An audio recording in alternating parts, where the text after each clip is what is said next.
Hello everyone, welcome back to our channel.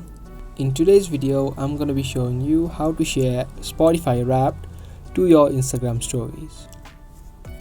So if you also want to learn how, then make sure you watch this video till the end.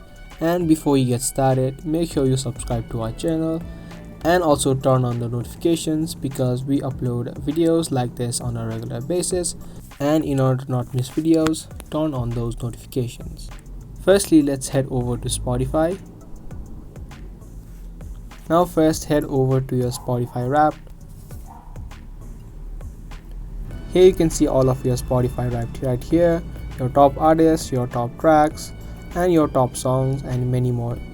So for example, if you want to share your top artists, you can tap on this three dots right here and tap on share. As soon as you do that, you'll see a bunch of options where you can share this.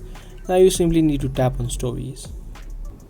As soon as you do that, you can see that that particular top artist list has been pasted to your stories on Instagram. Now all you need to do is tap on your story and share it to your story. So that's all on how you can share your Spotify Wrapped to Instagram stories. If you guys like this video, then subscribe to our channel. That's going to be all for today's video. Thank you for watching.